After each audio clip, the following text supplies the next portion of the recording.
At this time, I'll call the Oak Island Town Hall meeting, May 14th, 2019, to order. And we will start off by saying welcome to everybody and thanks for coming. Hope we have a productive meeting tonight. I'll try to make it as interesting as possible. At this time, I'd like to ask Councilman Scott to give the invocation and the Pledge of Allegiance. Our most gracious and loving Heavenly Father, we thank you for such a wonderful day today. We thank you for being able to come here together at this meeting. We ask that you watch over us, our families, and our friends, and our first responders. We ask this in your name. Amen. Amen. I pledge allegiance to the flag of the United States of America and to the republic for which it stands, one nation, under God, indivisible, with liberty and justice for all. Thank you, Councilman Scott.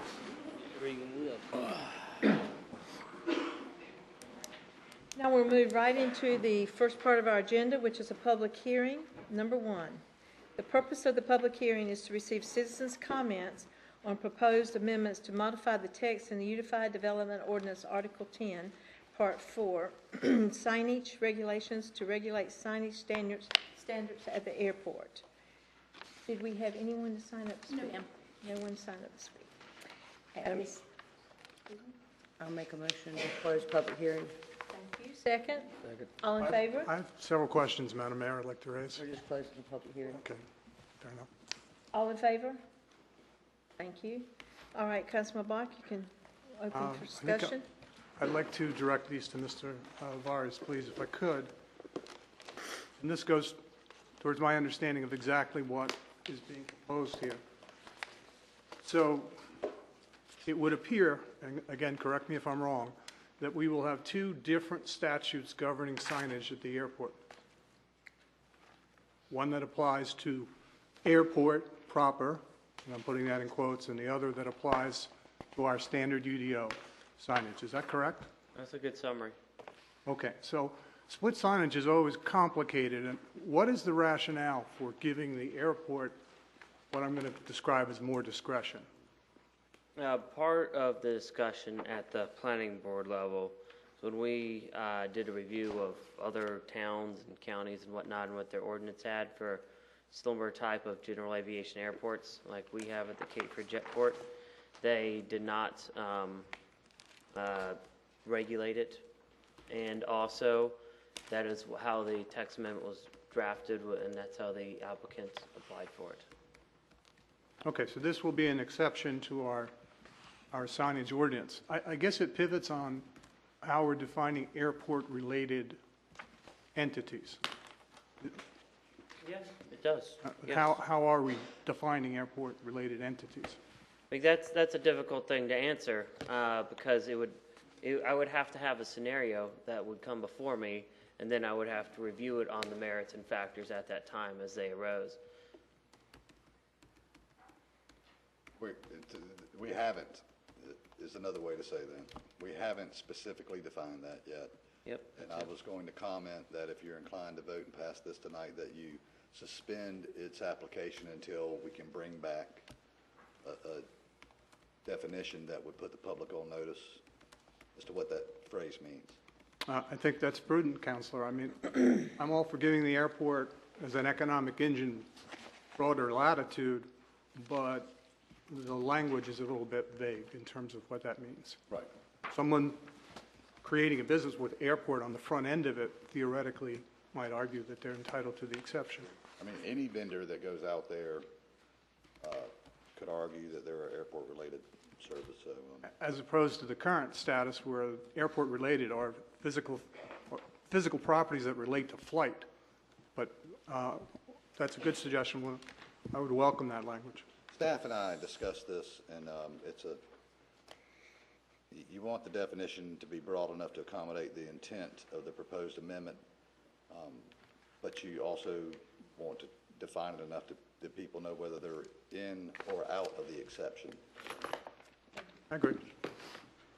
Does the Airport Commission have any regulations as far as signage I did find, because that was one thing I looked at, the commission itself that runs this specific airport, no. But in my research, I mean, there's federal signage standards, which I included in here that they have to meet. I mean, it's very techie, 400-page type signage manual for airports, and I reference that one. And Not that on the doesn't local include ours? Is that what you're saying?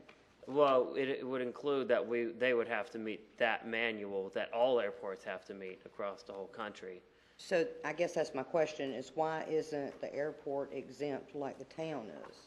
I mean, Well, the town's not, I'm not sure what you're saying. If the town has to follow the same signage regulations we impose upon other people. I think what you mean, not exempt, but preempted. Why doesn't federal law preempt local law on that? correct. And we can look into that in conjunction with coming up with a definition. Mayor, I'm sorry to interrupt, but I did have citizen approach and said they got here too late to sign up for the public hearing, but they had some questions about this item. So we have to reopen it.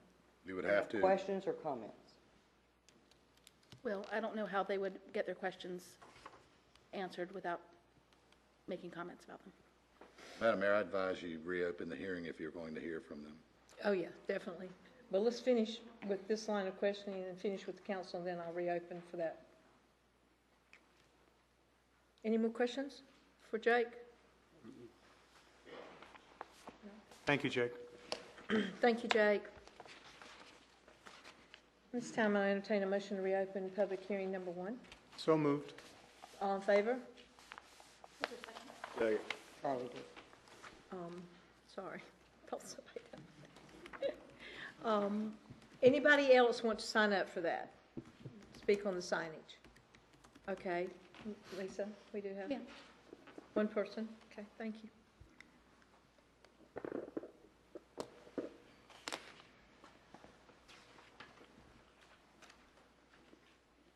Ms. Grimes, would you please note the rules, 3 minutes, and name and address, please, when you come to the podium. I think I've got that. Thank you.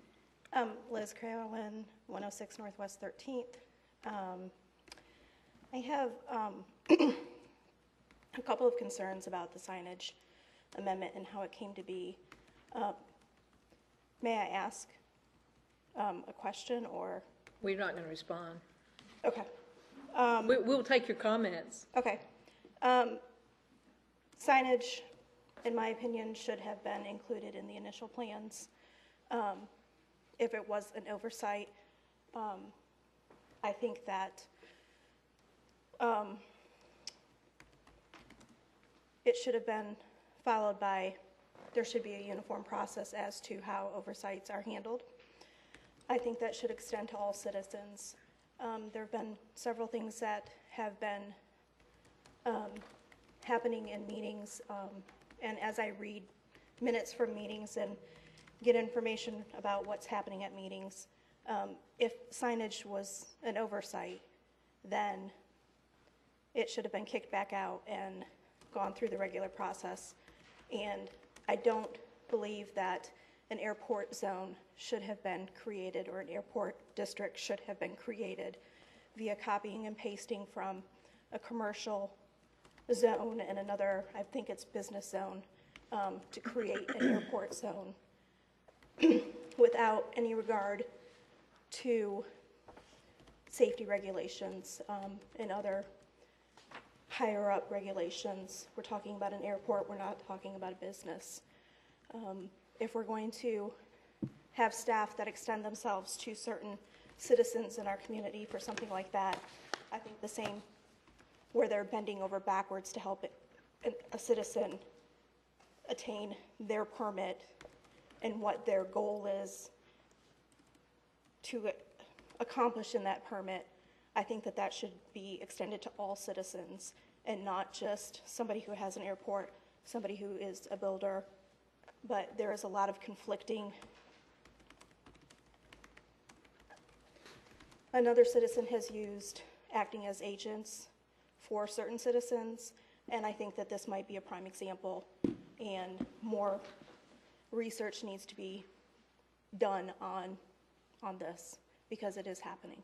So I'm asking for unilateral application of the UDO and the permit process to be applicable to all citizens, not just an airport person or a builder.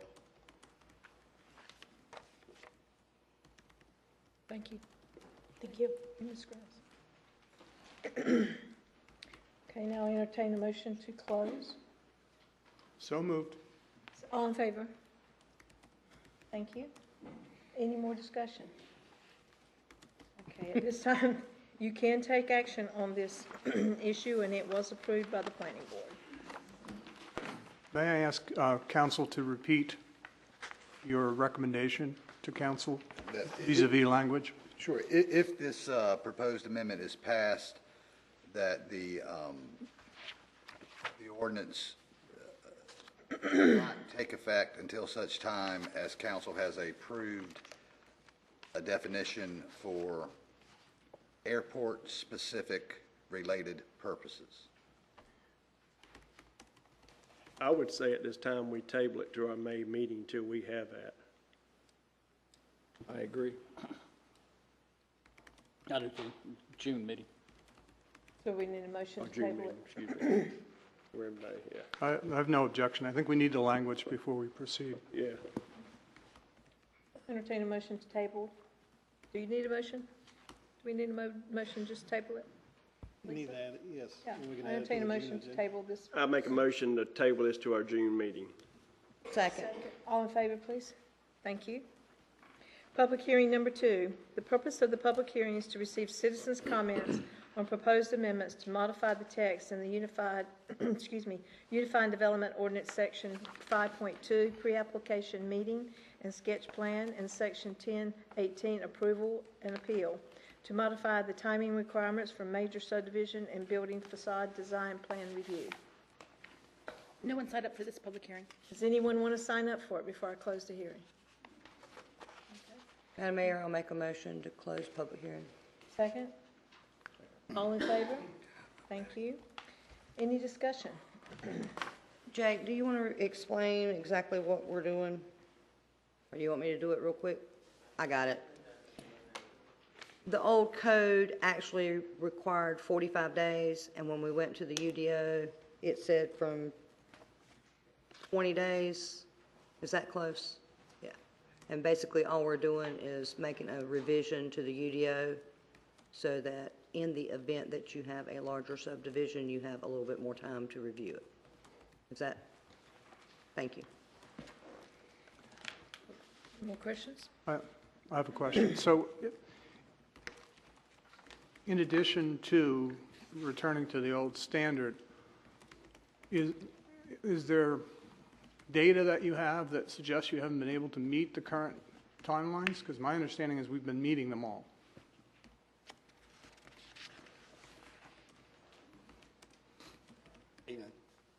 I did speak with Jake as to some of our past projects that we have looked at recently. I'm sorry, I'm Steve Edwards, Development Services. He's not He's a speaking, staff he's a member. staff member. Well, okay. I'm sorry. Go ahead, Steve, you don't have to tell your address, we know you. Steve Edwards, Development Services Director with the Town of Oak Island. I did speak with Jake Flores, the Planning and Zoning Administrator for the Town of Oak Island, in regards to some past subdivisions, major subdivisions that we looked at. We looked at one 14-lot subdivision, and this was when we still had the 45-day review period under the old zoning regulations. And because of the complexity of that project, we pushed the 45 days. Now, we've had some other projects that came in over there at Pine Forest where we were right there in the 20, 21 days of review period for those, but it wasn't quite as complex. 108 lots, not quite as bad. We have to perform what's called a technical review committee, where we call in local, state, and other agencies to review these plans as well. So there's multiple agencies and other departments that take a look at these plans, and sometimes to compile all that reports that they submit to the applicant, it takes a little extra time. We have been fortunate not to exceed the time review that we do have. but I can see where it could be a problem on some larger tracks that we have coming in, especially if we start getting multiples. We have had 2 majors and 1 minor in at one time, and it does task staff to meet these deadlines. So would it be fair to say that, in essence, doubling the number of days is going to provide our staff with the opportunity for a more thorough review? Is that the argument? Because that's an argument I can support. Is that what you're saying? Yes, I mean, we definitely want to be thorough, and we want to give the applicant, a directive to go in case he has to make changes. We want to give him time to be able to make the corrections as well. That makes sense. Steve, what's the county's timeline? I don't, Jake did some research, and surprisingly, he couldn't find anything where they had a timeline or review. It was more of a timeline to get it in before the planning board meetings, and that seemed to be a 45-day standard for it to be turned in, for it to be submitted. I think Southport, he found they had a 30-day review period, but he did do some research, and he couldn't really find where there were timelines. I have used an example for a CAMA major permit. They have a 75-day review period, and they run it out to about 75 days. And then they have the option of extending it another 75 days if they need more time. And some of these subdivisions that we do is a lot more complex than a CAMA major permit.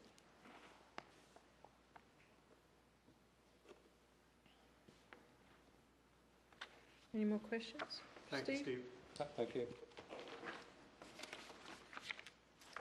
Everybody's finished? We may take action on this tonight, and it was reviewed and approved by the planning board. Okay.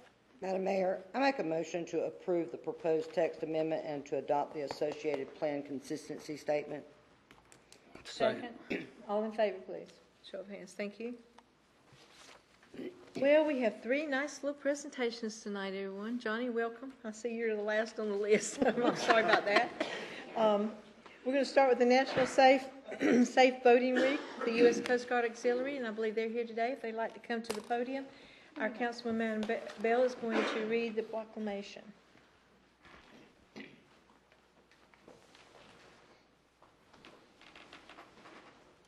Ooh, I might like this.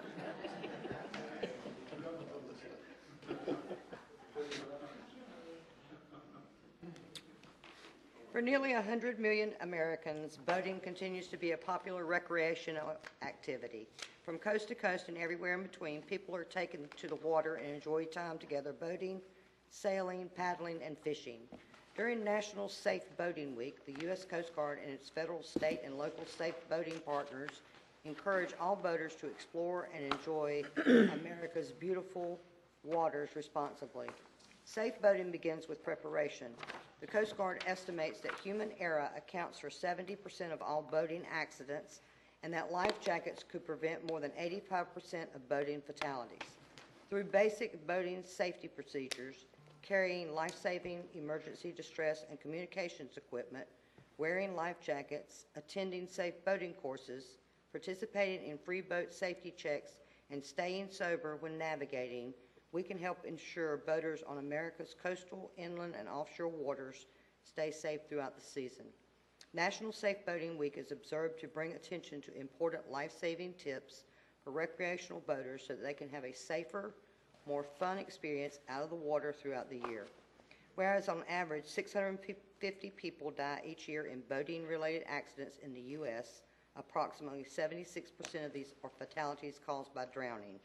And the vast majority of these accidents are caused by human error or poor judgment, not the boat, equipment, or environmental factors. And a significant number of boaters who lose their lives by drowning each year would be alive today had they worn their life jackets. We do hereby support the goals of the Safe Boating Campaign and proclaim May 18th through the 24th, 2019 as National Safe Boating Week and the start of the year-round effort to promote safe boating. Oh, you didn't tell me that part. I didn't tell you that part. And if you'll please sign this for me. Sure. The 2 copies.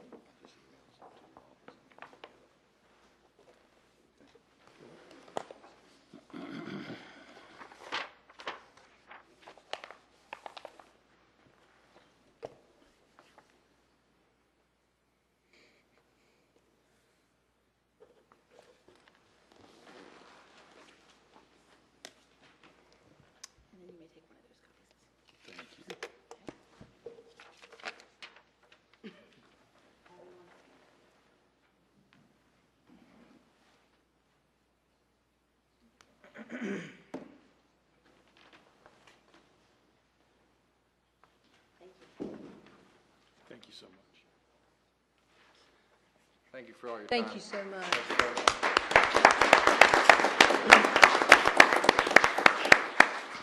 Thank you, Councilwoman Bell. At this time, I'm going to introduce our town manager, Mr. David Kelly, for a presentation of this year's budget. Or the presentation to the council of this year's budget, shall I say.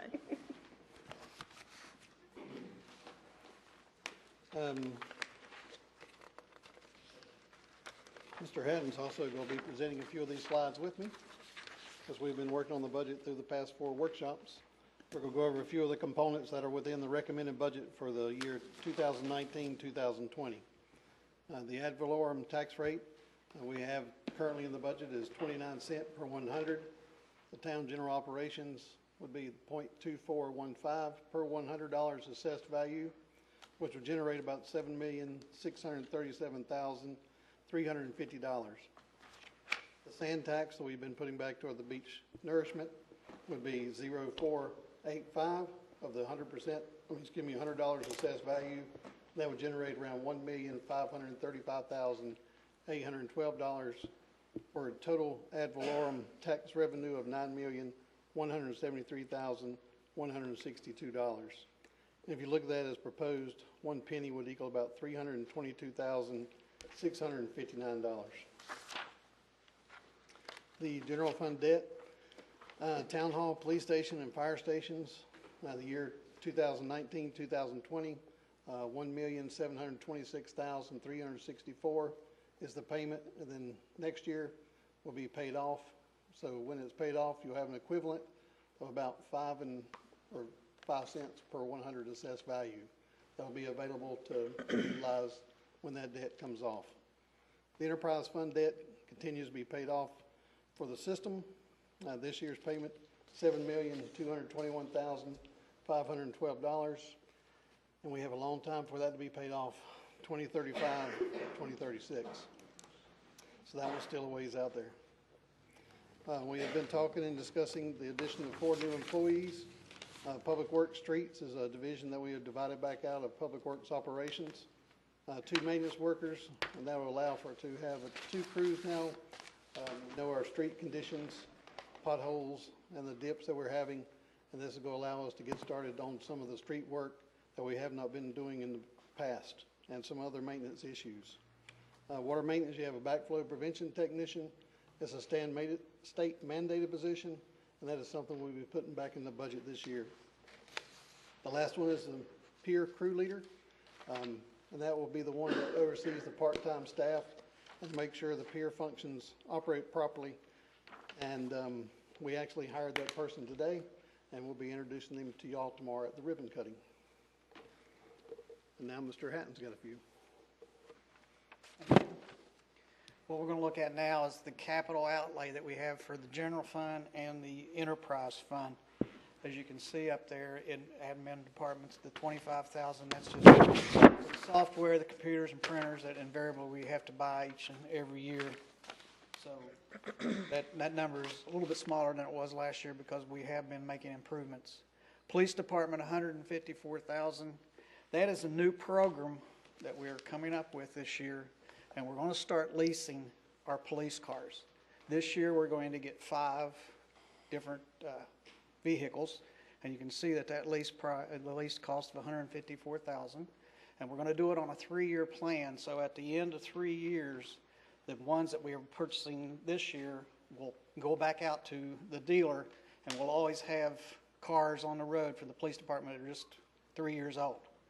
And that way we won't get into the same situation that we have now. We have a lot of cars sitting out there that are just not worthy of, police chase or what have you. Chief Ingram has done a great job on trying to negotiate this price, and it's 3-year lease at 5.99%, and when we do it over the 3-year period, it's cheaper for the town, and we save $40,000 than buying them outright. So this was a program that I wouldn't thought I would have believed that I would have been in favor of, but I am now after seeing all the paperwork and doing the calculations. Developmental services, again, as you may recall, each year, we've been trying to, Mr. Edwards, we've been trying to replace his fleet. He had some pretty bad trucks out there on the road, so we're, each year as we replace one, we're getting that much better off in that department. Public Works Operations, mosquito sprayer. We need 2 mosquito sprayers. We have one that's a complete piece of junk and it's not working, and we have one that doesn't work real well. And as we all know, after the hurricane, we needed mosquito sprayers with the water. Recreation Department, they're total $56,500, and they need an automobile also, and that truck is $16,000. And as we said there, we had put $10,000 back for that vehicle last year. Resurfacing basketball courts, that's going to be $12,000. Parks and Recreation Master Plan, that's $12,000. And the bulkhead repair at the Veterans Park, that amount is $16,500. As you may recall, we just did grant money down there to get that Veterans Park to look as good as it is. But this work under this bulkhead repair, we could not get it under the grant, so we have to pay that out of general fund. Any questions on the general? Okay, enterprise. Again, water administration. Thank you, Dave. We're Ford Ranger. Water maintenance, purchase of one 2019 Ford F-250 pickup truck. Treatment plant, that's clarifier rehab and pipe replacement at the Fish Factory Road. I couldn't really explain what clarifier rehab and pipe replacement, clarifier rehab. It would take David Kelly or Martin Moore to explain that to you. And then wastewater collections. They need 2 pickup trucks also, an F-150 and an F-250, and a Goodwin bypass pump, which is, of that total, it's $61,578. We, as you can see, common theme seems going back to automobiles and trucks. We're making a concerted effort to get some decent vehicles out on the road. They've been neglected for a while. We've been replacing them gradually, nothing like this, and now we feel like we're on the right path for the future to replace these vehicles and get safe, dependable vehicles out on the road for our people. Next slide. Transfers to capital reserves. As you recall, over the last 2 or 3 years, we've made a concerted effort in our budget to put money in capital reserve so it makes it a little less painful for future purchases, such as automobiles, what have you. And you can see from the list there, general fund, we would put $15,000. Police department, you see $175,000. This $175,000, if we put it back in capital reserve, will start, it'll go a long ways on making those lease payments that I just spoke about earlier. So that's, that's going to be covered in a couple of years. Recreation, water, and down the list there, wastewater department. Of course, that's our heavy hitter. That's where all of the expensive assets that we have on this island, it's wastewater. As you well know, when you look at some repairs and maintenance and expenses we have in that department. One good thing about wastewater, it does make money, along with our water department. So I don't quite mind spending the money when we're making money. That burden, that helps quite a bit. And with that, utility rates. Turn back over to Dave. Utility rates, we're looking at no increase in the water, wastewater, or sewer district fee this year. The rates will stay the same. The water base is $23.72. The sewer base rate will be $38.41, and the sewer district fee will be $601.78. There is a new fee, or we're going up on the fee for the residential fee for the stormwater rates to $4.13, and that's going to reflect an increase in the amount of $1.38 per month, or $16.56 yearly. We're going to continue to work on our stormwater infrastructure from the previous storms and look at new ways to improve our system moving forward. This is something that we are looking at. We put money in to do some mapping. You put in some money for capital projects, and you've put in more money for maintenance of the system. You did approve some additional people this year after the retreat. Those people have been coming in, and we have been able to do a lot of the pickup of the maintenance between now and the new hurricane season that's coming upon us. So we are getting ahead of things on this time and also they've been doing some work on the older system. Accommodation tax fund, 3% of it is what goes to this fund. Estimated revenues around 1.2 million, and the majority of that transfer goes for beach nourishment. The beach tax fund, which is the 2%, which is a portion of the accommodation tax, we're looking at $794,000, and we're transferring for the beach nourishment $694,000 of that. And so the beach nourishment fund, when you look at it, the ad valorem tax that we have presented, the 0.29 cents, if it stays at that number, that's what this will be. If there's any changes, these numbers will be changed as well. But if you look at it currently, the total of this for the beach nourishment fund for the fiscal year 2019 and 2020 will be $3,479,200. And that is the overview of the budget that's been recommended and presented to you. All of your books and everything are behind y'all for you to take with you. And we look forward to the June meetings.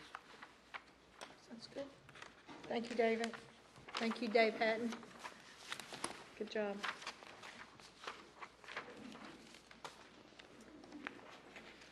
Mr. Martin, welcome. We are anxious to see and get an update. All right.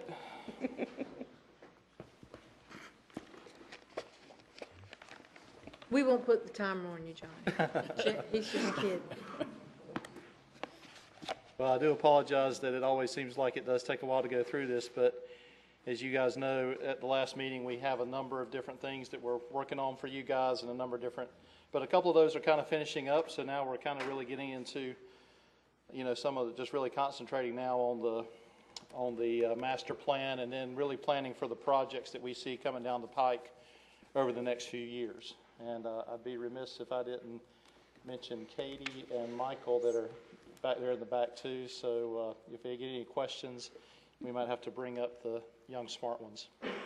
So anyway, just want to talk really briefly about the Lockwoods Follies projects, the AIWW crossing and nearshore placement. So the SDI-5 permit, just to remind everybody, this is something that O'Brien and Gear, another consultant, has been working on to get this for the town. It allows the town to complete projects like the Corps of Engineers to the currently permitted widths and depths just for the inlet itself, not for the AIWW. The CAMA permit has been received, and we're still awaiting the Corps of Engineers permit, but hopefully that'll be coming very soon. Again, we had a hot spot. The hot spot had kind of showed itself over the last few years, and especially within the last year specifically. But we were fortunate in that the Corps of Engineers released a plan set last fall that showed roughly dredging 88,000 cubic yards of material out of the AIWW crossing with placement on the west end of Oak Island. Again, most of the time this has been going to Holden Beach, but in this case we were fortunate in the fact that it was placed on Oak Island due to the lower number of easements required.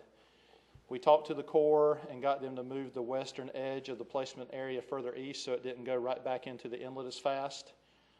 We held some discussions with the Corps and the contractor concerning placing additional material at town cost, and we spent a lot of time over the last couple of months while that project was going on trying to do that, but scheduling and then the permit constraints didn't really allow that within the Corps' template. But I'm happy to say we got some surveys from them last week, and the contract has been completed, and they ended up dredging a lot more material than what was expected anyway. So what we showed based on looking at the surveys on the beach, it looks like that they actually placed about 121,000 cubic yards of material there on the west end. So that was a real pleasant surprise. And again, that was totally at federal cost, and the town didn't have to put any dollars toward that at all. So that was a great present. So for those of you that don't know, essentially it is this area, the AIWW crossing, is where the material came from, and then it was pumped again to the west end. Essentially, what happened was it moved the berm out about 75 feet, and if you looked at mean high water, it actually moved it out about 100 feet. So this is actually the template that was pumped there along the hot spot. And here's just some shots of the post-project. And then through the wonders of Google Earth, what did we do before Google Earth? Here was sort of the before and after. So you can sort of see, and anyway, that ended up turning out to be a really nice project. Mr. Martin, let me stop you just for a second, because generally the public doesn't understand how this magic happens, and I happen to be involved with you very closely on this, from a lot of hard work on your part and a lot of hard work on our staff's part. So I'd like to say thank you personally. That was a project we had been working on for several years, in fact.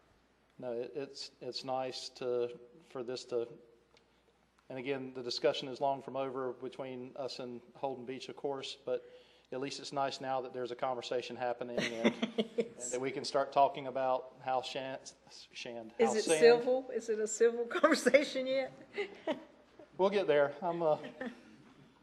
I never give up. I'm an old Jimmy V fan, so you just never give up. So tenacity. Anyway, made that happen. That's right. Yeah. So anyway, thanks to the mayor and everyone who was involved with that. So I mean, it's really a nice thing to happen, and hopefully we can get them to where every other time maybe we're doing this in the future. So anyway. Another thing, nearshore placement, we talked about this last time. It still really hasn't happened. You guys last year approved in concert with the county. One of the next times that they come through and do dredging in Lockwoods Folly Inlet, that they place the material into nearshore. What we mean by that, and I'll show a graphic here in a minute, but again, you guys approved this last year. Allows up to 30 days of dredging, a total cost of $676,000, but again, 2/3 of that funding will be paid for by the state. The rest is sort of a share between the county and the town. The town's cost for that would be roughly $95,000. We've been in discussions with them about where to put it. Again, here's a graphic showing where that hole is located, and we've told them that whenever this does happen, we want them to place it in this area, hoping that will help arrest some of the erosion that's there on the west end. The Corps did complete a small project back in March at federal expense with nearshore placement. We've been trying to get the particulars of that project as far as the volume, the placement area, just so that we can kind of track that as part of the monitoring. And at the quarterly meetings that we go to, they're still planning on completing that project later this year, summer and fall. And again, we just continually remind them that the Corps, that since local funds are being used, it's contingent on the beneficial placement of the material in the near shore. Many times we've seen it show up that they start talking about having a sidecaster do this, and we say no, that wasn't the understanding, that there would be some beneficial use of this. So anyway, we're just staying on top of that. Another thing we've been working on the last couple of months is some FEMA state post-Florence reimbursement request. We'll start with the FEMA.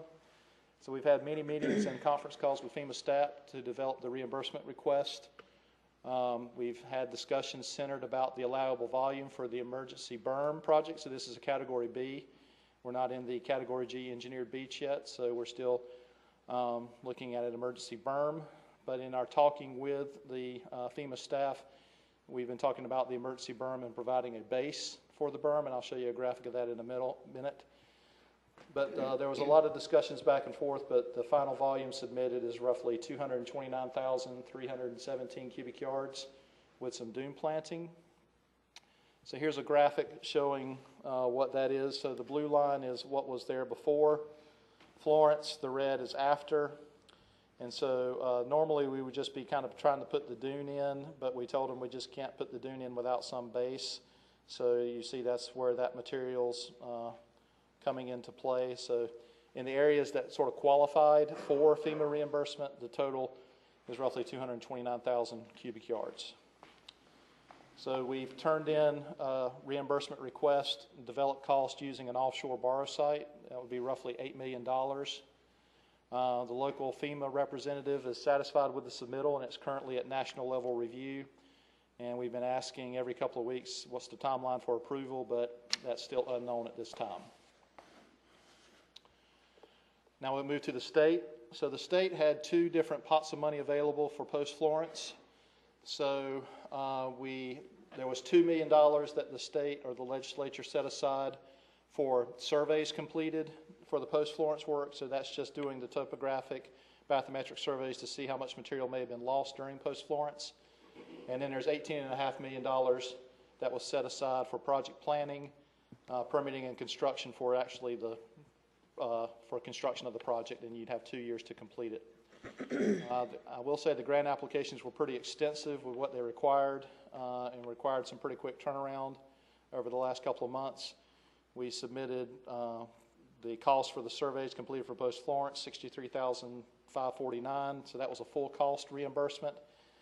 And then you guys, you remember we kind of threw this in at you at the last minute last month where the, what's the word I'm looking for when you guys have to actually, the form we had to fill out for them, the county had, the town had to do, it was not an ordinance, but it was a resolution. That's right, sorry, we had to get you guys to sign the resolution saying that you would pay for 50% of the project. So, because this was a 50-50 split. So that was roughly $5.4 million that we submitted, and that volume, we could count all the volume lost out to the outer bar, so that was roughly for 439,708 cubic yards. Of course, depending on how the amount of reimbursement we get, one of the grant discussions was if you get reimbursed by FEMA, you can't account for that volume, so we'll have to do some accounting depending on what we get back from this.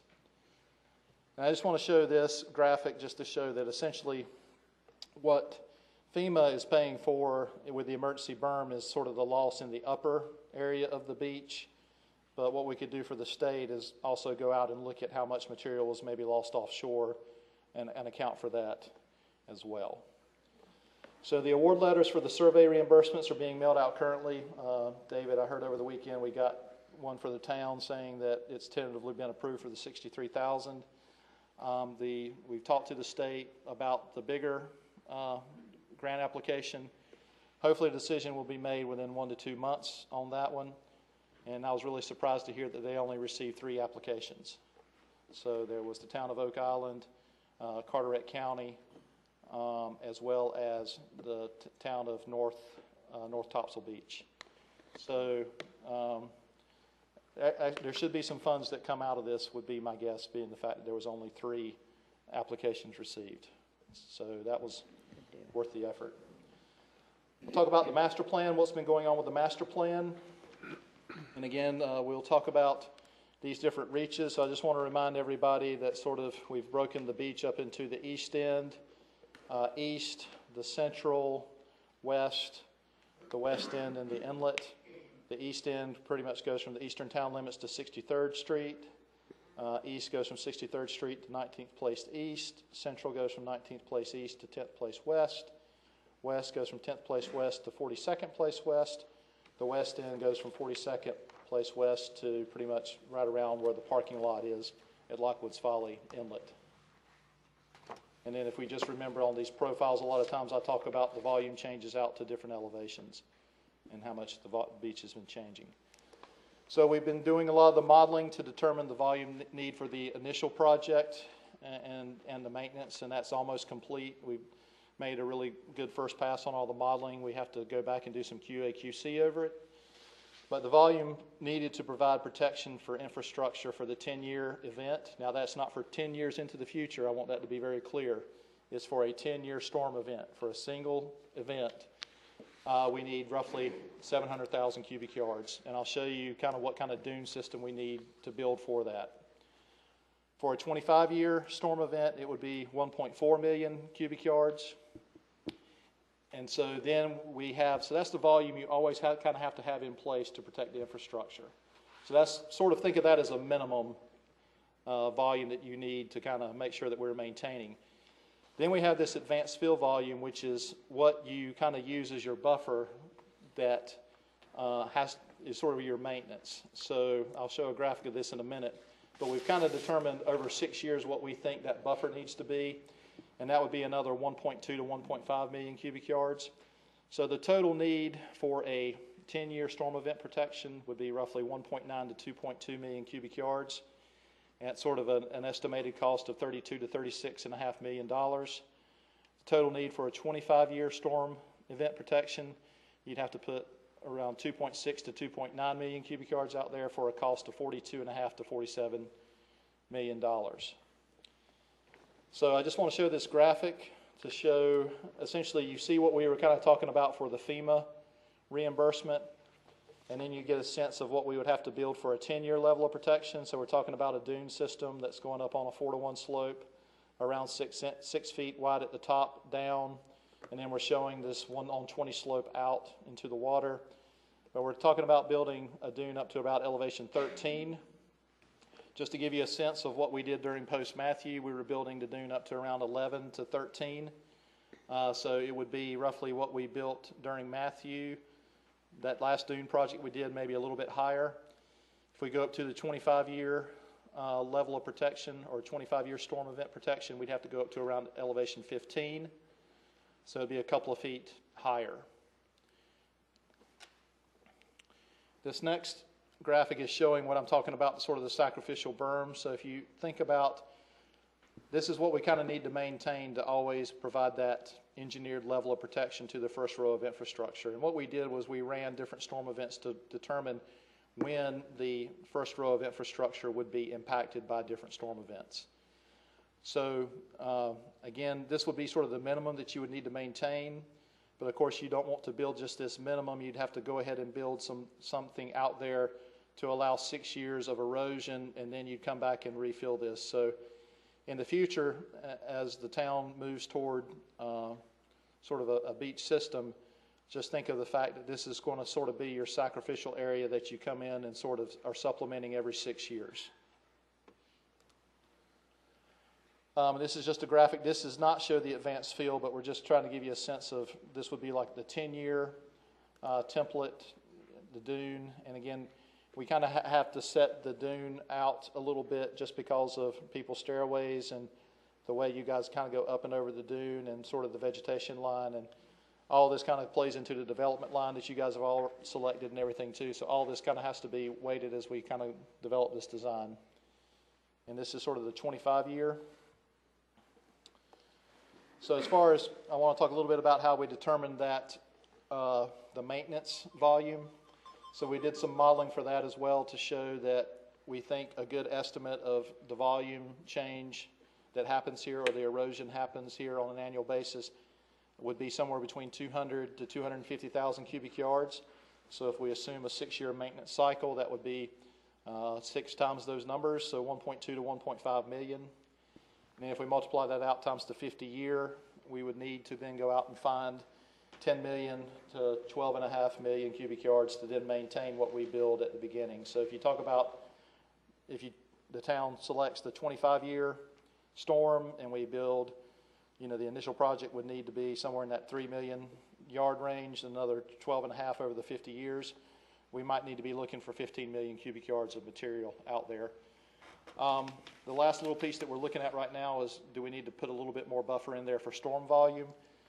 The modeling that we've done is based on the measurements that have happened over the last 5 years. So we have had some storms that have happened, but we may want to add a little bit more factor of safety. This graphic shows sort of the output of the modeling that we did to kind of look at above these different elevations, above mean high water, above -12, out to the outer bar. If you look at the volume change, and if you wanted to kind of say, I want to pick a number that I feel pretty good about, that it's only going to be exceeded maybe 1/3 of the time, or maybe 1 out of every 3, or maybe 1 out of every 4 years. So what we did here is, if you look at the 200 to 250,000 cubic yards, you can kind of see that we're in this area where, depending on what kind of elevation we look at for volume change, it's only going to be exceeded maybe once out of those 3 to 4 years. So again, we're trying to be a little conservative there. But again, we know that maybe storminess is increasing. I'd rather us plan for being a little conservative and maybe ended up doing a little bit better. The field investigations, what's been going on the last 3 months with that is we've been out having some subcontractors doing a lot of work out in the water. In November, we did some work up in this area, up around the inlet. We did some native beach sampling January through March. In February through April, we've been offshore in these areas. We have not done anything at the upland sites yet because in discussions we've had to go through the state property office and the Corps of Engineers, and there's been some discussions we've had to go through and permissions we've had to get access to those sites, as well as some of these offshore ones that you see past the 3-mile mark. There's another federal agency that has to give you permission to go out and actually take these corings. So we've been filling out all their paperwork, but in the interim, knowing that we need to have a project in the ground next year, we've been concentrating on this area. But in the summer and in the fall, we'll be out here doing some of this work as well. So just a summary, all this stuff around the inlet has come back, of course, beach compatible, which should not be a surprise. This area, unfortunately, there was one core that was beach compatible. The rest of it was not, so this area is not going to be feasible for an area. This exploratory area that was based on some Corps of Engineers old information that looked like it held some promise. We went out and looked, a no-go there. I'm going to show you some work Katie's been doing in these two areas, because what two areas hold the most promise is, of course, what we're calling the Central Reach that Holden Beach utilized for their project a few years ago, as well as doing some work on the edge of Jaybird Shoals. So these are preliminary results. We're still awaiting from the lab the color and carbonate results, but in the Central Reach area, and it's kind of washed out here, but you can kind of see this area in purple is where Holden Beach had kind of gotten their permit to do this. This area that's taken out here is the area that they utilize for the bar area. The areas that are sort of boxed out here, and hopefully the council can see these in green on their screens. These areas are the ones that that are right now beach compatible until we get the color and carbonate results. And in looking at that area, it looks like there's roughly 950,000 to 1.3 million cubic yards that are available, depending on what we use for the overdredge depth. And what I mean by the overdredge depth is, of course, these dredges go out and they sort of vacuum up the material from these sites. They can't go right to the bottom. You have to leave a little bit of a buffer so that you make sure that you don't pick up bad material. So if we assume that we need to leave a 2-foot buffer, we're only going to get 950,000 yards. If we think maybe we can have a little less of a buffer, go down to 1 foot, 1.5 foot, we might be able to go up to 1.3 million. But there again, we got to turn this information into the agencies and talk with them. So the likely volume could be a little less due to agency concerns, but we'll see. Jaybird, what we see here is these, and I should go back and say, so we did punch holes at mostly all of these locations. So you can see it's a really mixed bag of kind of where you find material and where you do not find material. Everyone thinks that there's got to be lots of sand out in the water, and there's really not. But here in Jaybird Shoals, what we did here was coming up the edge of the shoal itself. The preliminary volume for that, if we could dredge the hole deep enough to where, you know, everything that we collected, we could get 5 million cubic yards out of this area here. However, the agencies want you to kind of keep they don't want you digging a hole deeper than the surrounding bottom area. So if we take that into account, we would probably likely be able to get 1.6 million out of Jaybird Shoals. Real quickly, Lockwoods Folly Inlet Management, that's part of the master plan too. The analytical analysis, where we're kind of looking at where's an optimal place for the inlet to be. The analytical analysis is nearly complete. The modeling, you guys remember last time we were here, we talked that the field investigations were going on in January. That's been done. We now have created the models and are starting to do model calibration, and then we'll do testing of alternatives and sediment budgets. But of course, that'll all be coming in, looking at seeing how we can manage the inlet to help the west end as far as the shoulder inlet stability, as well as maybe a potential sand source. But there again, there would be discussions that would be had with Holden Beach for that, for sure. I'm getting close to the end here, so what do we see coming up for the next few projects? So, of course, the one we've been talking about is the 2019-2020 Turtle Habitat Project that we're talking about starting construction in January. So for that one, remember we have a FEMA authorization of roughly $6 million. The state town contribution is $2 million. The total expected cost for the reimbursement grant that was turned in was roughly $8 million for the 364,000 cubic yards. And why that is because they allow for full payment of the mobilization, demobilization of the dredge that can be $3 to $4 million for these types of projects. Talking with David and David, about what the cash flow could be and what we should plan for what the town could do from a cash flow perspective. They told us to use a budget of $11 to $12 million. So what that would do is a potential project volume of roughly 625,000 to 700,000 cubic yards. And what we've determined is that we can build the 25-year dune and base for the east and central reach with that amount of volume. That would be pretty close to that volume. So what we're saying is that we could build the blue line, the 25-year storm protection dune, and this slope. We wouldn't be able to do the advanced fill, but we could do the dune and this for Oak Island East and Oak Island Central. So the proposed schedule for that is the field investigations finalizing over the next 2 months, engineering and permitting the next 3 to 6, final design and bidding the next 5 to 8, and then project construction starting in January and ending next May. So then what would be after that?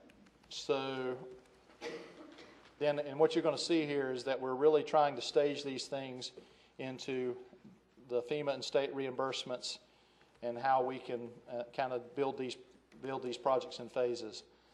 So what we're currently envisioning for next winter, now not this coming January, but the following January, is then the post-Florence project. And so the town should receive roughly the $6 million quickly, the $8 million total from, the post-Matthew project, or what we'll be doing this year. The town should hear from FEMA and the state concerning the post-Florence reimbursement. We've had some discussions with the state about, will that be a reimbursement, or could they just go ahead and give that money front-loaded to us? They're talking about that. But for right now, we're just going to assume that maybe between this $6 million, maybe a little bit from the state, and between maybe what the town can come up with, that maybe it would be another $11 to $12 million. So there again, we're talking about another 625 to 700,000 yard project, and then what we could do there is build a 25-year dune and base for the east end, west, and west end reach. So everything that we don't do this winter, we would do next winter, again building the dune and base for those areas. So then phase 3 would be the initial town project for the engineered beach. And what we would plan on doing there, of course, the 25-year dune that we would be building with these things, it's going to be impacted between that time. So we would replace the lost dune material and build the berm out in front that I showed earlier. So we're currently estimating that project volume would be 1.5 to 2 million cubic yards. We would say plan for a budget of 25 to 40 million, depending on the borrow source. And again, what we're saying there is we think if we find out that we can get a little bit more out of Jaybird, maybe it could come out of Jaybird, and could be at one of this lower end numbers. If we have to go the frying pan, it might be toward one of the higher end numbers. So again, we got a little bit more work to do before we can determine that. Initial discussions with agencies concerning the use of frying pan shoals is leading to a multi-year approval process for permitting likely. And again, this budget may be reduced depending on timing and amount of post-Florence reimbursements. So there again, as the town's having to front this money and then kind of get reimbursements, some of that may be able to take, you'll get that money back to you, so you might be able to subtract that out. So again, what I'm getting at is what we're getting to is cash flow, the volume reporting, and the reimbursement schedules are going to be really key to overall implementation of all these phases. So I know that was a lot of information, so I just wanted to kind of hit the highlights one more time. So the overall summary is the Lockwood Folly initiatives. So the SDI 5 permit's almost completed. The AIWW crossing with beach placement, that's completed. Nearshore placement, we think that that'll happen during the last half of this year. Got to do the annual surveys this year. We've got the FEMA and state request out for post-Florence reimbursement. So we have $8 million out for FEMA. We don't know about the timeline approval for that yet. We keep asking. The discussions with the state, hopefully we'll know in 1 to 2 months. We've put in for a $5.4 million request.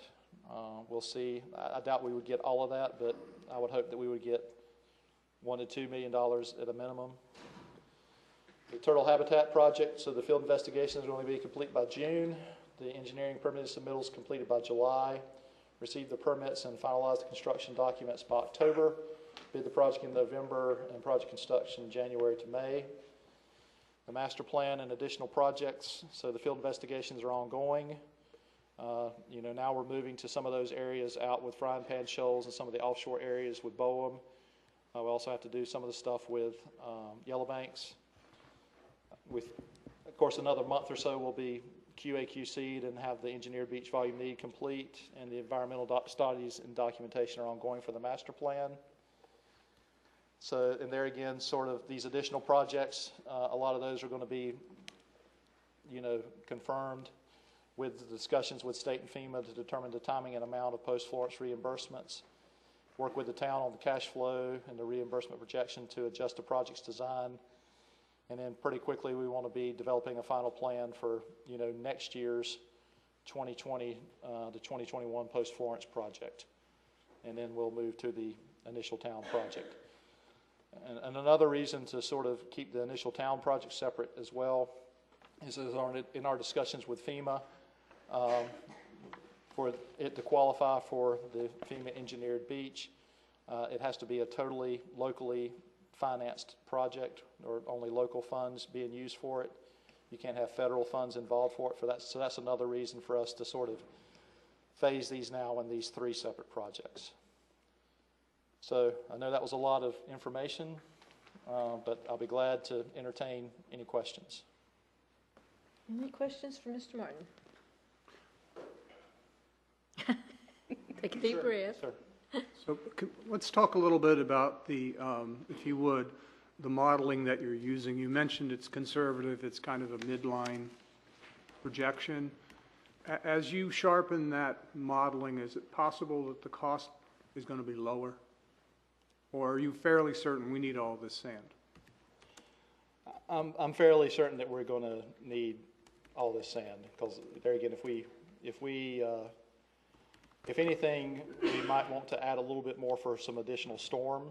Now, again, for the funding aspect of that, you hope if the town goes through the FEMA engineered beach process, and if the program continues to act as it has been acting, which again is an assumption, you would hope that the storm losses would be paid for by FEMA, and that would not, the town might have to front it, but ultimately that wouldn't affect your cash flow, and you wouldn't have to account for that in your funding projections. So you have segmented out the phases. So the first phase assumes that there's going to be state and federal reimbursement.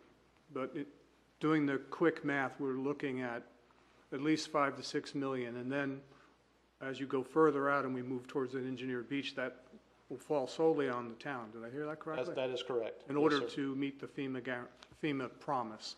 That's right. Yes, sir. So if we go back, excuse me.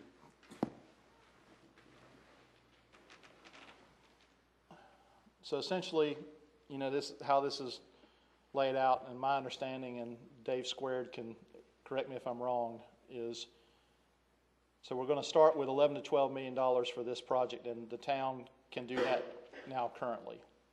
So that doesn't require any additional funds at this point. That is correct. All right. The money man said yes. So we do that. We hope that we will get $6 to $8 million back from FEMA at that point. We're hopeful that if the state, if we hear from this, the state that they would be willing to front load their grant application, and between some additional town money, maybe we could have another 11 to 12 million for the next year for that project. We build that. Let me interrupt you, but what's the projected cost share for the town there? Because that's not going to be reimbursed completely, right? Well, what this one, the post Florence there's roughly 8 million that should be reimbursed by FEMA from that as well. So I guess what I'm saying is, if everything works out okay, and again, this is all conceptual at this point, but if everything works out, then you spend the 11 million, and then you should then get 8 million back from FEMA from that aspect. So then you would have, now of course the town's having to put the funds out for this, but supposedly those already are kind of in place. So the one thing that might happen with next year is you might have to come up, if we can't talk the state into front loading, you might have to come up with another $3 to $4 million to get us up to the 11 to 12, but then when that's done, we should get some money back from FEMA and the state that could then be used to drop the town project. But then this 25 to $40 million would be the town funds that would have to be done. It could be reduced a little bit depending on when if the FEMAs are reimbursed or front loaded. Right. So, and that's a huge question, whether or not we get the credit or we get the reimbursement, and whether we have to front that money or not. Those are huge assumptions. And the other is that the reimbursement's going to continue at this level, because it sounds like it's a wash in the first two phases, but just doing the quick math, I think we could end up paying $5 million of our own dollars in addition to the reimbursement to get to the next project, which is 100% town, the 25 to 42 million. Right? Is that a fair way to see it? I want us to know what our risk is, what our potential cost is. Right. Well, what I would say is that, at most,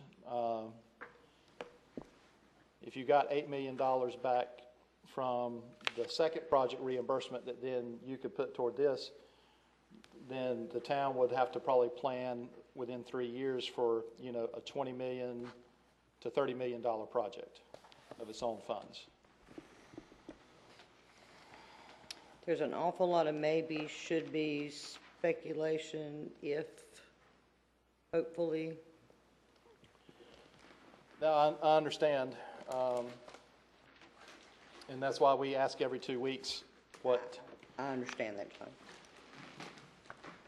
But the good news is well, I guess from my perspective, being what it is the town can do this initial project.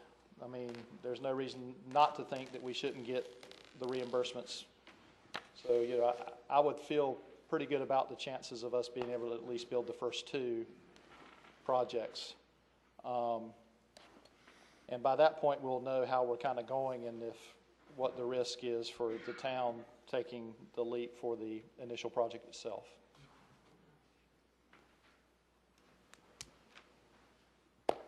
That's as clear as I could make the crystal ball at this point.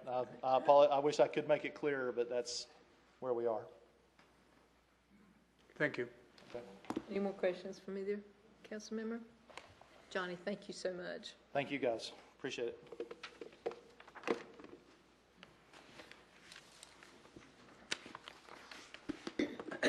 At this time, I'll call for any adjustments of the agenda.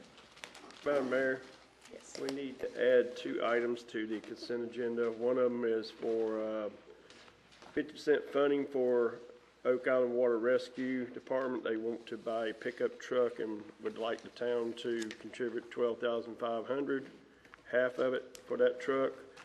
And the second one is for $140,137 for the first 5 cars of lease for the police department. Just to clarify, Councilman Weinkauf, this was discussed in one of our budget It was. meetings, and the consensus of the council was to Approve it. For the minutes, the budget meetings, there's not a quorum. Any of the, are you talking about the agenda meetings or the actual budget Yeah, workshop? there was a budget workshop. Budget workshop. It was a budget workshop, I'm sorry. Strike that, sorry, Madam Mayor.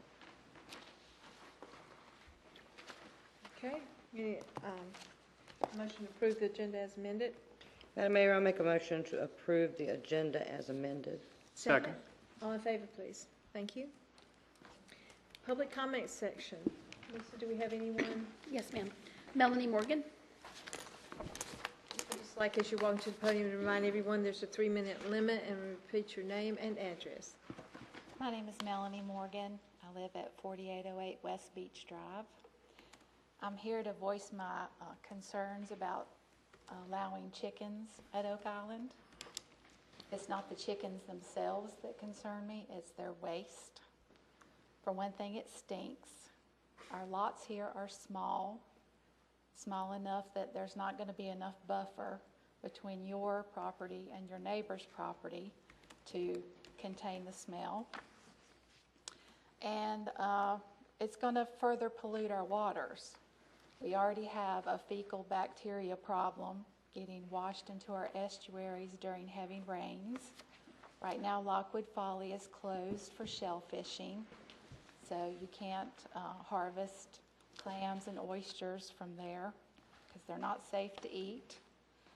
And there has been times when areas of the beach has had to be closed due to high fecal bacteria to keep people from, swimming there and getting sick. And it's gross. We tend to blame people not picking up their dog poop on the fecal bacteria problem in our waters. And therefore we require dog owners to pick up their poop. So I would like to ask, what method is the chicken poop going to be collected and disposed of? What measures will be in place to prevent the waste from flowing into our estuaries during heavy rains? Will there be periodic inspections of chicken coops, or only if a neighbor complains? The answer is you're saddling development services with animal control. The council directed that this ordinance be written, bypassing the planning board and a public hearing, so I'm guessing you probably already have your minds made up, but I just wanted to voice that I think it would be irresponsible to allow chickens here.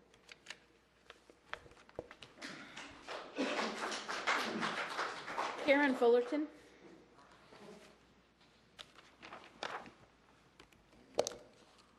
Thank you, Ms. Morgan. Karen Fullerton, 142 Northwest 13th Street. I'd like to ask the council how you rationalize the intentional harm caused to me and our property by denying previously approved civil engineering drawings and a fix midway through.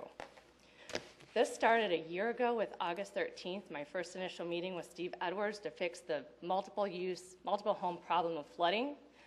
I presented an October meeting per Mayor brochure to bring issues up to council about UDOs that contributed to this major flooding, and the circular reference of fix your own yard, yet not allowing us to fix it because of said utility easement. I decided to fix it on my own. I got a fill permit on October 22nd. Got a civil engineer with a greater than $20,000 fix so that it would not harm my neighbors, would meet all the permits. That was approved in writing on February 28th by Steve Edwards with a vaguely written note, the retaining wall cannot be within the utility easement. Well, I know what vague means with real estate signage, so I questioned that, giving it back to my engineer who said there was no legal utility easement on my property. Skipping ahead, I'm just going to skip ahead, March 19th, Brunswick Electric came out, David Kelly, Stephen Edwards met on our property. Steve Edwards, Tim Tippett said, 5 feet on your property line per a 1974 easement. Okay, great. I audio taped it for clarity, asked Tim Tippett, would you consider the engineered fix or we're going to lose our property value and yard? The next day, I got a letter of agreement gave it to David Kelly. I had already met with David Kelly, who deferred the decision on a March 7th meeting to Tim Tippett in Brunswick. We started our fix on April 17th, and it was stopped by Steve Edwards calling the police to stop the workers or threaten arrest. That's coercive. That's criminal on a civil action. When I was told why, the attorney reinterpreted the utility easement. Well, I'm sorry, that's after the fact, unless you don't give responsibility to your employees to make their own decisions based on their roles. Ex facto, if you will. Why? Why are you harming a person who is doing their own fix and spending their own money when you're being told it's not a town problem everywhere everybody turns? We had trees uprooted. I had my sump pump up for weeks. I emailed and called council without any response. That's just horrible. You have a role and responsibility to residents, and at this point, I had to fix my yard to a fix that is not the engineered fix, spending the same amount of money. I defer to you to fix 12th and 13th Street with stormwater mismanagement since all of this fiasco happened. Look at your inconsistencies. Thank you. Any more, Lisa? Yes, Helen Cashwell.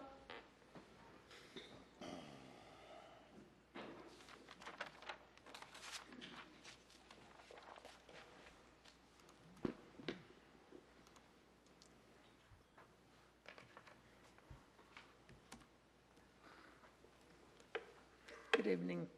I'm Helen Cashwell, 3407 East Yacht Drive. Many citizens have been wondering why our town manager is not moved to Oak Island. That's always been a major requirement for serving in that capacity. And for many who have applied, it's been a requirement that most qualified people were not positioned to do it. Justification that officer would be available to mingle with the citizens since we are an island and perhaps understand that they expected from the administration that served us. Certainly over the life of this town, there have been plenty of backroom incidences. Least of all was the merging of Long Beach and Yopon.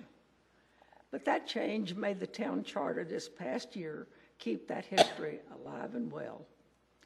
As citizens, we're our own worst enemy and deserve what's handed to us by the administration of our town. Without your participation as citizens, as worthless as it may seem, we're still at their mercy. I'm going to quote from agendas.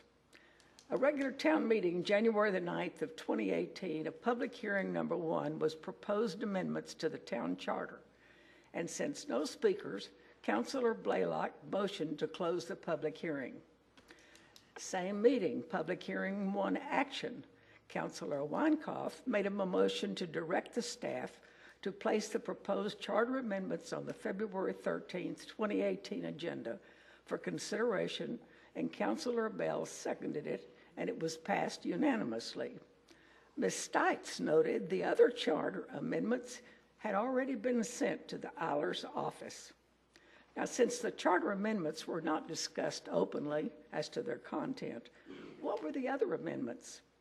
Councilor Block thinks that he said the residency requirements for the manager is archaic and could be a deterrent to recruiting in the future. Since one of the amendments in the change was to have been the next election for mayor serve 4 years instead of the current 2, I asked why did that not apply to the manager as well? Under his contract at that time, he was to move to Oak Island, not after the contract was up, or was his contract up and it just became automatic to fit the occasion? In my thinking, we usually apply changes to the next action, or at least have the courage to face the citizens and waive the requirement. If applied correctly, he should have been required to move to Oak Island. Currently, there seems to be another move going on to flip the old UDO and the new UDO as it fits development services needs. We saw that in living color regarding the 62nd Street Yacht Drive fiasco. I say to the citizens, don't complain unless you're willing to stand up and speak your thoughts regarding your community. Thank you, Ms. Caswell. Lisa? Betty Monin.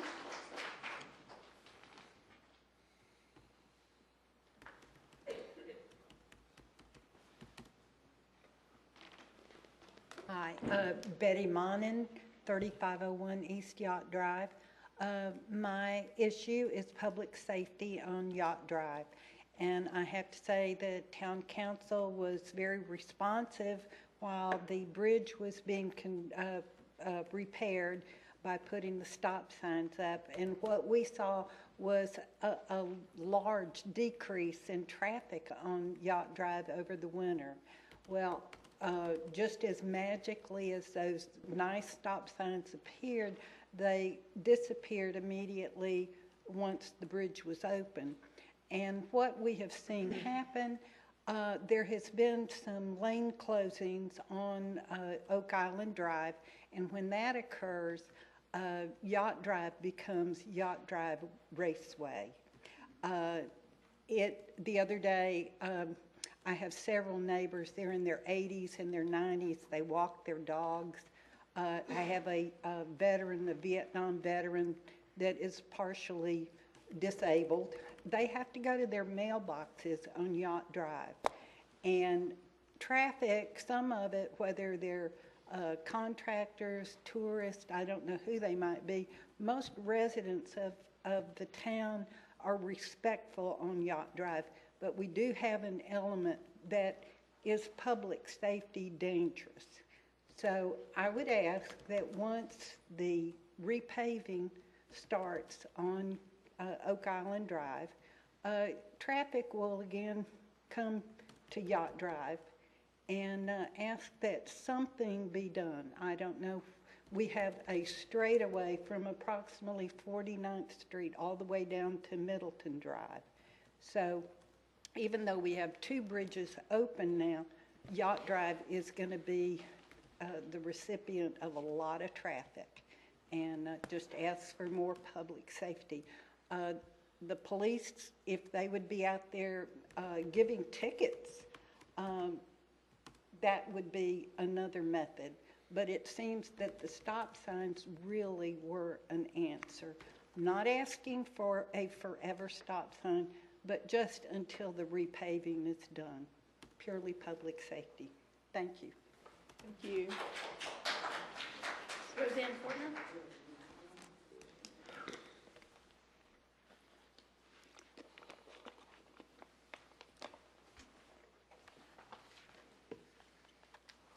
Roseanne Fortner, 113 Paula Circle, for the Beach Preservation Society. First of all, I'd like to give a shout out to the Public Works Department. Have you noticed how much they've been doing in the access areas? They've been sprucing up for the new visitors that are coming.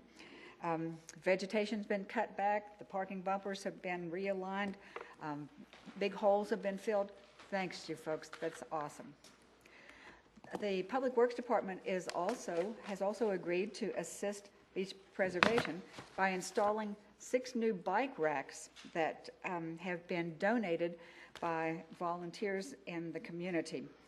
These are in honor of special family members or occasions and so forth, and we're really happy to be working with Public Works to make sure those are going in correctly and quickly in the new places that they will occupy. As you may recall, on May 4th, we had another new partnership form with the Cape Fear Surf Rider Corporation, organization rather. They assisted us with a pre-season beach cleanup in a fashion that they do their cleanups primarily at the Wilmington and beaches in that area. But they approached us, and we worked together on a very productive cleanup, bringing in 146 pounds of trash that people will not encounter on our beach this season. Other collections that we normally have will be conducted through the year, of course, through the season, and we'll be notifying people of that through social media. Those will be led only by beach preservation volunteers. Everyone is welcome to participate, however. As you know, the Oak Island Beach Ambassadors are back on patrol to help people remember how to behave on the beach and how to find where they need to be, what they would like to do, and things like that. Thank you to Lee Hennant for an excellent article that made everybody aware of the work of the Oak Island Beach Ambassadors.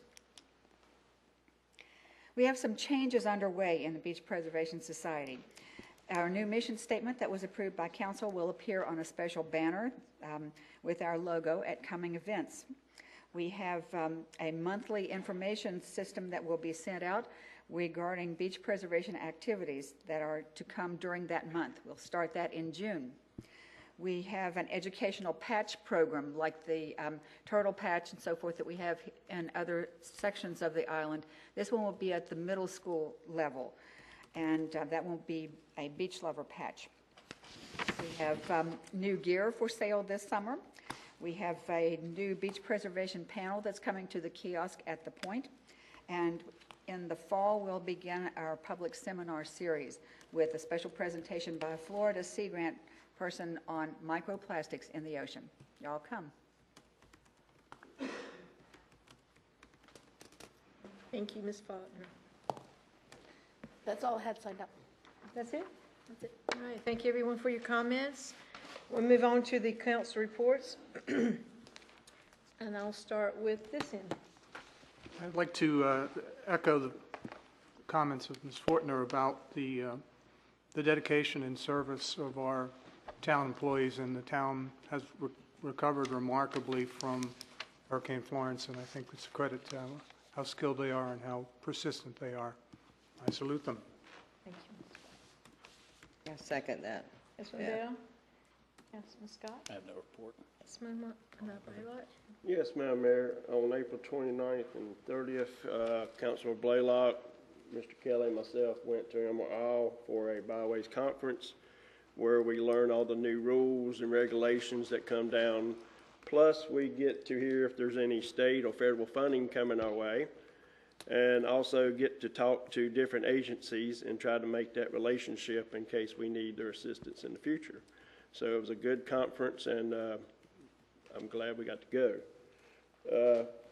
As far as staff and areas where they live, I can say that whether Mr. Kelly lived off the island 5 minutes or here on the island, I've got text messages to this man from 12 o'clock at night to 1 o'clock in the morning where he's responded to incidents on this island. So it don't matter where he lives. He gets out of bed, he comes and handles the problems, and he lets council know what's going on no matter what time. So it doesn't matter where a man lives, how they respond, it's how they do their job. And I can say thank you to Mr. Kelly for what he does for this town. Thank you, Councilman Weinkoff. I'd echo your sentiments. The person that receives emails all weekend as well. Only thing I have to say tonight is that we have a Hands Across the Sands on Saturday from, try to be there about 11:30 if you want to. It starts at, I think, 11:45, and it's a 15-minute hand across the sand. Hopefully you can cover all of Oak Island. So get on your Facebook, send a message out there. We meet at the gazebo. Is that correct? Who's? The Cabana. At the Cabana. And we look forward to seeing all of you there. And we'll move on forward with our regular consent agenda, and I'll call for a motion to approve as amended. So moved. Second? Second. All in favor, please, by raising your hand. Thank you. Administrative reports. Mr. Kelly. Thank you, ma'am. We have the pier opening tomorrow. The ribbon cutting will be at 10 a.m. Come on out and join us. It'll be there at the pier. We're still looking to have the fireworks there on July 1st. The first day of fishing is still going to be on July 2nd. And we're still looking for part-time staff, and we pay $12 an hour if anybody's interested. So please come join us tomorrow. The splash pad has been tested. We're looking to having a ribbon cutting on that for on May 22nd. The amphitheater that you can see in the back, they stood up the... What time is the May 22nd event? I don't think the parties that gave us the money has set a time yet. Okay, So as soon as they give us a timetable, then we'll accommodate them. thank The amphitheater is moving right along. You can see it in the back. They have stood up the timbers, also getting the bathrooms and stuff rehabbed, and we're supposed to have all that done by May 23rd. So we appreciate staff's hard work on that to keep things moving. The parking lot at Ocean Drive, the old 604, the old Driftwood Motel, we have the stormwater put in it. Actually, with the rain we had this weekend, it did help out around the pier and there on that intersection, so we got the water off the roads. We hope to have that completed by Memorial Day. And those are the highlights that we have currently going on. Very good. Thank you so much. The farmer's market has opened. Next, the 20th. 20th. All right, thank you. Mr. Eves? Just quickly, Madam Mayor, the judge down in Charleston presiding over the federal seismic testing suits granted our motion for leave and allowed us to file our amicus brief, so that's part of the record down there. Awesome. Good news. Glad we took the lead on that. On to old business. There is none for tonight's meeting. New business. Number 1 is consideration of amendments to Chapter 4, Animals. I'm assuming this means chickens. Right? Yes, ma'am. Did staff have a recommendation? Well, we had met with the agenda reviews that we had met, and we've talked with in-house, and we believe that since it, as it was discussed earlier, had not gone for a public hearing, we would like to schedule it to have a public hearing at the next meeting, if that would be okay with you. And whatever recommendation that council would like to bring forward at this time, we'll work with that. You're recommending a public hearing? Yes, no, ma'am. no vote tonight? I highly advise a public hearing. Like to have a motion for a public hearing? So moved. Second? Second. All in favor? Thank you. Thank you. Number 2, consideration of authorization to apply for a grant through the North Carolina Urban Council. Mr. Kelly, I'm not sure if you're the one that, sorry? Part of the motion. Did you get the June meeting to be the date of the public hearing? I don't think we set that, or did we? Yes. It wasn't set specifically, I just assumed it would be the next meeting. June meeting. At the June meeting. Is there a consensus that it'll be at the June meeting? Yes. Yes. Thank you, Madam Mayor. Yes. Mr. Kelly, number 75, number 2, consideration for authorization to apply for grant through the North Carolina Development I Council. believe Lee Button is here to make a Okay, sure, come on up, Lee.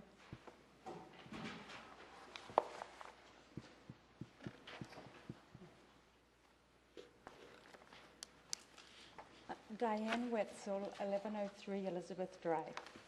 Good evening. What organization are you with, Dave? I am a member of the Environmental Advisory Committee and the Tree City USA Working Group.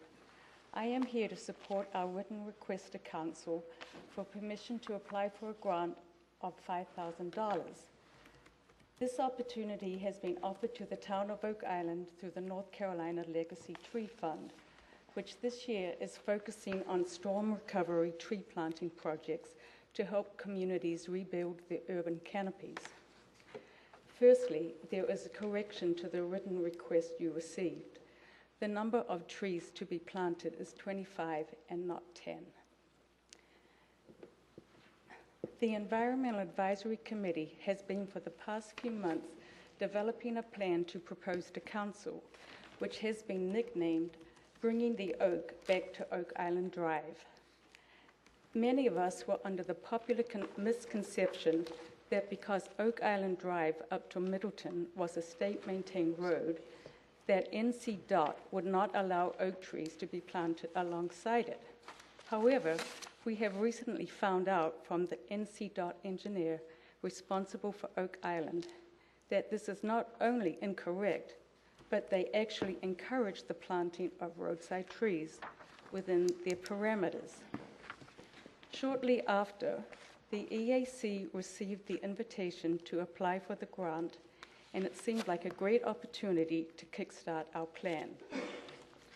Jake Varese, our city planner, has prepared an example map showing where trees can be planted along a sample section of Oak Island Drive within those DOT parameters, while observing underground utilities, water lines, etc. Also, as the North Carolina Senate recently passed a bill directing NCDOT planting to prioritize native trees, Oak Island's signature live oak tree is the perfect choice. If we win the grant, we would be able to plant 25 live oaks along Oak Island Drive and begin our program to bring back the oak to Oak Island Drive. When visitors or residents are asked what sets Oak Island apart from other North Carolina beach community, the answer is invariably the trees. Oak Island as a community has spent much time and energy creating ordinances to protect our trees from residential and commercial development. However, there are circumstances when trees cannot be saved. They die of disease, they are damaged or blown over by storms, are in the path of development, or just planted in the wrong place. City trees provide many benefits. They purify and cool air, take up and filter stormwater, control and reduce soil erosion and reduce damage from flooding, and they provide shade, beauty, and vital habitat for a variety of wildlife. But they also require an investment to remain healthy and sustainable. Oak Island has been a Tree City USA community for many years. This prestigious organization is a program of the Arbor Day Foundation, and members must annually meet qualifying standards, one of which is that the community must document at least $2 per capita towards the planting, care, and removal of city trees. The grant we are applying for requires an equal match of up to $5,000. This commitment by the town of Oak Island would nearly fulfill its Tree City USA annual financial obligation, while providing the excellent opportunity to double the budget to work within to fill the other Tree City USA standards to be met of planting and maintaining trees on streets and public places. Moreover, the support of the town of Oak Island would greatly improve our chance of winning the grant. Another qualifying standard required for our Tree City USA membership is education. We propose to invite families, groups, classrooms, or other groups to adopt a tree. This would be similar to the very successful Adopt a Highway program. However, we would educate these groups on the care, maintenance, and value of native live oak trees. Last year, through the Environmental Advisory Committee, I was responsible for the planting of the live oak tree on the grounds of the Barbie Library. This was only possible through the generosity of my fellow EAC members, who donated 95% of the funds for the purchase, delivery, and planting. The cost of that one tree was $650. If the town of Oak Island can get 25 live oak trees planted and maintained for the bargain price of $5,000, then I think we should jump at this opportunity. Thank you. Any questions before? I just have one. This is definitely oak trees, right? We are proposing live oak trees, yes. No palm trees. No, the signature Oak Island live oak. He's teasing me. He's teasing you. I don't like palm trees. They are actually native palm trees. That's true. Any questions? Entertain a motion to, I believe we're being recommended to approve that. Anybody like to make a motion? I'll make the motion to authorize staff to work with the Environmental Advisory Committee to apply for a grant through the North Carolina Urban Forest Council. Second. All in favor, please by raising hands. Thank you so much for your hard work. Thank you. Awesome. At this time, I entertain a motion to go into closed session. Madam Mayor, I make a motion to go into closed session to consult with the town attorney pursuant to NCGS 143-318.11A3. Second. Second. All in favor, please.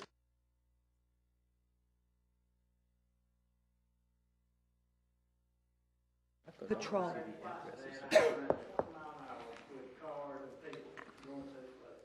I live on Yacht Drive, and I do not have a problem. Been up and down, I don't see a problem. That's what I hear. I think your recorder's on. I was just trying to make a joke, guys. At this time, I'll call the meeting back to order, and I'd like to state that there was no decisions or votes taken in closed session. And now, Go ahead. I'll entertain a motion to adjourn. So moved. Second. Second. All in favor, please, by showing hands. Thank you. And for everybody's attention, I don't know if you all know or not,